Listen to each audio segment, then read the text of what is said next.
Hi, my wonderful, loyal, kind friends. Hi, Hugo. I just want to clear up a little, probably misunderstanding. I'm not sure I made everything clear as to what happened to me. And right now, you're talking to a little bit of a crazy woman. Um, when I think I went to the hospital. I think it's been 1 week since my surgery, or maybe about a week.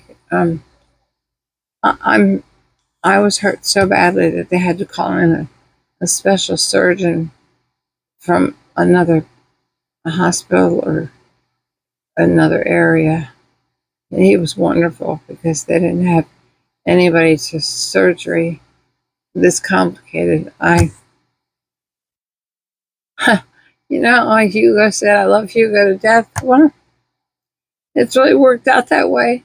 Hugo, as much as I love him, since he's so big and never leaves me alone, he's given me 2 concussions. Well, this is probably the 3rd concussion because I don't know if you can see, but there's a great big knot here and a black spot where a 2x4 hit me in the head, and another 2x4 all went through most of my shoulder blade and tore out my shoulder blade.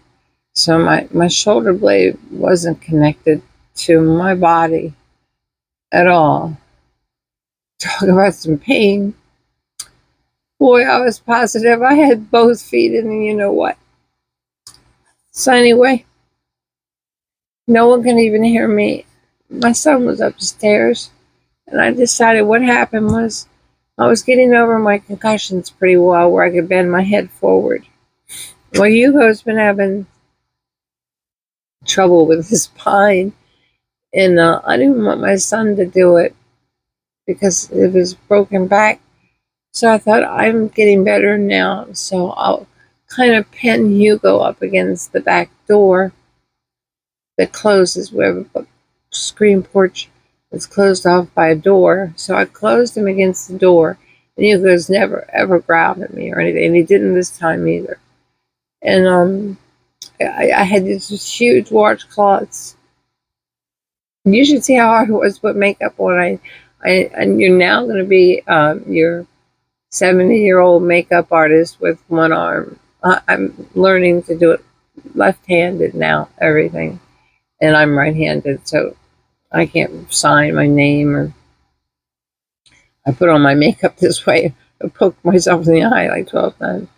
Anyway, I pinned him more or less against the door, and I lifted up his tail because he had, what stuck to him. He's long-haired Saint Bernard and Shepherd, and he's one of the biggest ones. He weighs 210 pounds. So I kind of pinned him. I had a feeling he would try to push me out of his way, so I kind of held on to a mobile bike that we have there for exercise that no one uses anyway, but I kind of held on to that because I figured he was going to fight me a little bit on trying to get, stuck off of him. I had gloves on, and I had great big huge pads that had disinfect, nothing that would burn him, all medicine that was for this. My daughter had bought huge, great big pads, so I had them all wet and ready to go. And I thought maybe with one swipe and these gloves that I could dig it off of him so he wouldn't, because he's been crying about it, and get it off of him, and he'd be fine. Well, I got most of it off of him, and he was swinging back and forth, right and left, and we were both kind of pinned. It kind of threw me up against the chair, but that was all right. Then I didn't realize that he was strong enough to open a closed door. The door was closed. He rammed it so hard that it opened, and it just got through snowing. And we have a wheelchair ramp that we had just recently rebuilt with 2x4s or 4x4s. And it had a rail and everything, but I had swept it, so it was covered with ice. And when he busted through the door, I had both my hands wrapped around. I had one hand holding his tail up, and I don't know, I guess this hand was washing him, but I couldn't let go because it happened so fast. He dragged me through the back wheelchair ramp. I slid. Last thing I remember was sliding, and somehow at the end of the wheelchair ramp, which is kind of far out in the backyard, he drove me that far. I was now not in the house, in the backyard. I must have let go, or my entire body let go, because I remember smashing and wood hitting me in the head. But no one even ran. I never even got an MRI on my brain. It's probably a third concussion there too. This probably explains what I'm about to tell you about amnesia. So I got a ripping knot on my head, and I saw the wood coming at my arm. A piece of wood broke off, and I saw it coming. My whole right side of me is purple. You don't want to see this, and you don't want to see my arm because it's not regular stitches. It's staples. It's metal. But I just thought it was metal staples, and they said it's going to really hurt when it comes out because I got a really nice specialist doctor that I never even thanked. So, I mean, I know he doesn't watch my videos, but I didn't even get his name. I didn't thank him. But anyway, the hospital called him. I must admit, I really don't believe this hospital did much for me, but maybe they did. But about an hour or two, I had no idea who my children were. They told my children I could go home, which seemed a little strange to let a woman that's almost 77 and doesn't recognize her children, because the operation was like 3 hours long, and I haven't been under anesthesia. I warned them that 49 years ago, when I had my son, I had all kinds of complications with my oldest son, that I had a very, very difficult time. They had to bring me out of anesthesia, and that was the last time I'd been put to sleep. I warned them of that, but they couldn't bring me to in the recovery room. So they sent my children in there, which was Daniel, the one I live with. And I didn't know him from Adam. He kept saying, "I'm your son." And I really thought I was passed away. So I kept saying, "I won't believe you until I feel the warmth of your hand that you're alive."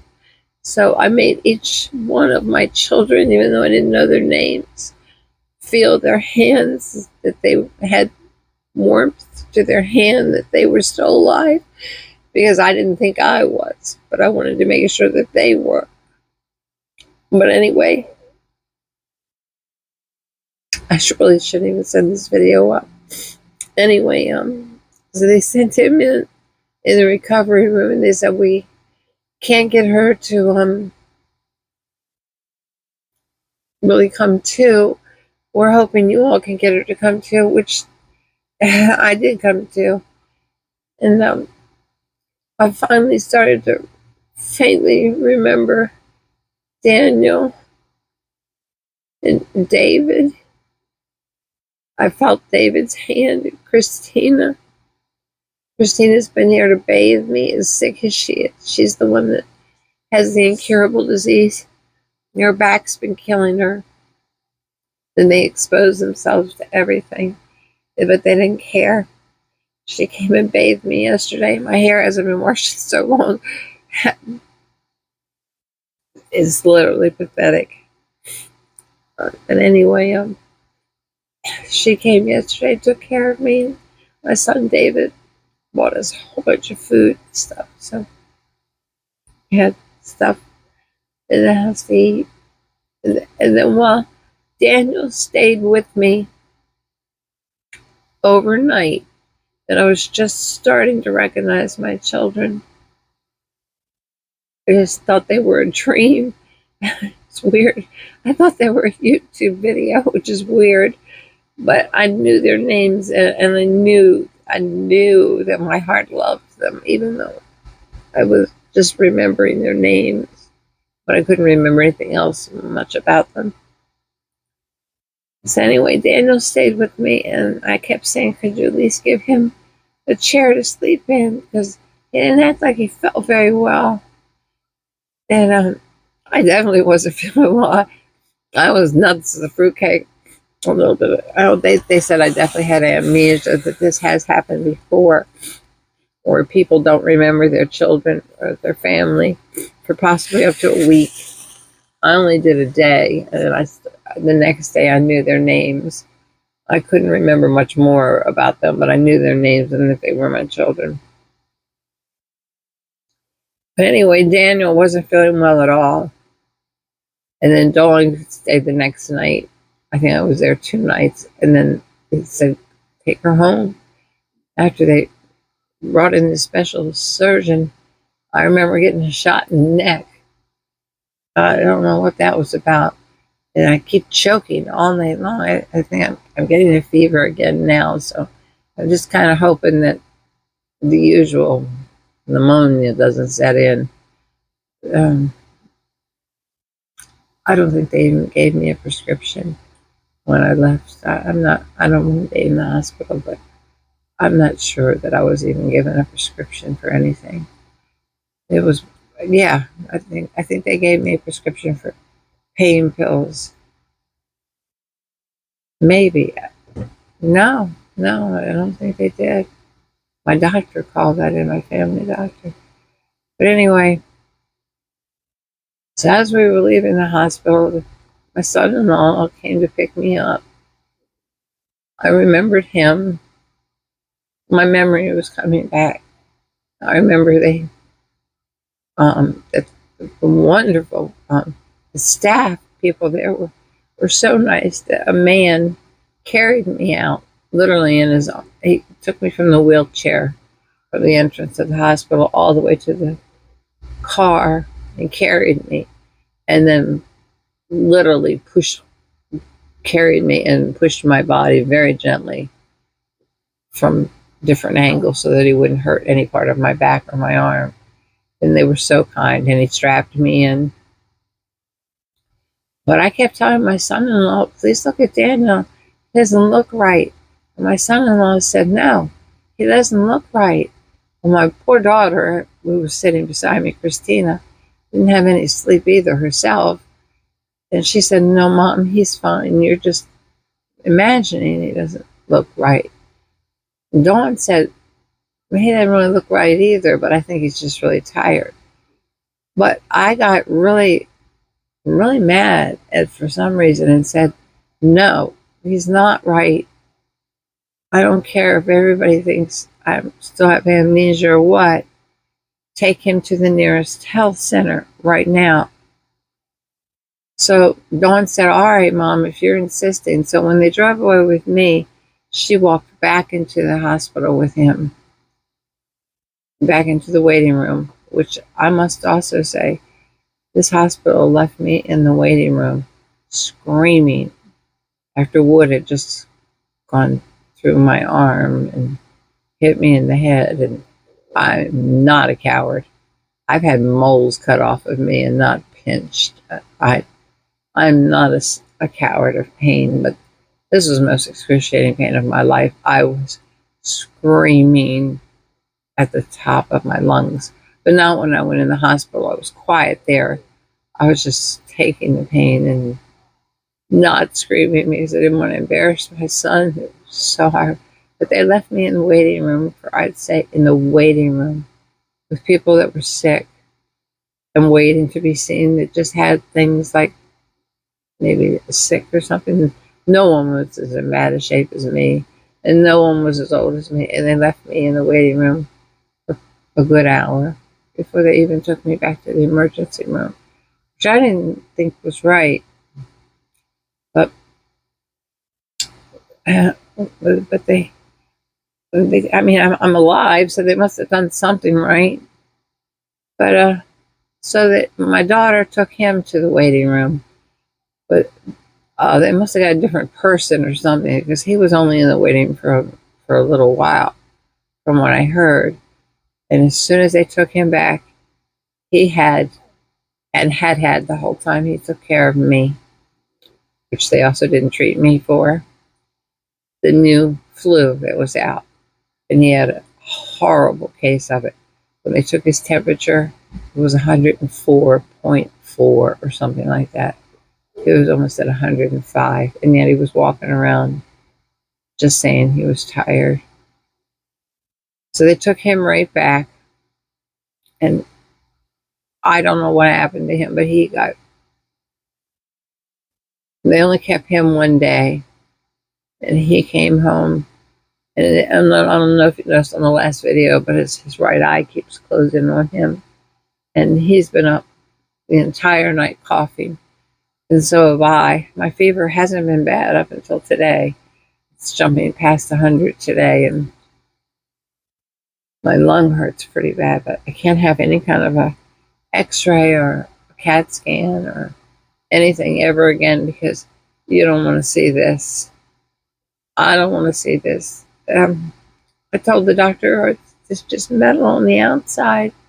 He said, no, the inside of your arm was ripped off of its shoulder blade and disconnected, and they had thought the veins, the red blood cells and the white blood cells, I got that mixed up, but I got the impression that some of the veins had become disconnected when the bone broke off. So that was a problem there. I think the doctor fixed all that and said everything was okay there, that my blood, white blood and red blood cells, were now moving properly again. He was a really, really good doctor, and I don't even know his name to thank him. But they sent my son home, and both of us have. My daughter came and took care of me yesterday, and she shouldn't have, because she just exposed herself to the flu. And she cleaned me all up, except for my hair. You know, in a couple of days, I've learned to use my left hand, poke myself the heck out. You know, when I do this thing, I always tell you to do this. Boy, don't do it with your opposite hand. Poke my eye out. Trying to put on eyeliner to make this video and fix my hair a little, because the daggone thing is so long. It's can't be washed because it's touching the stitching.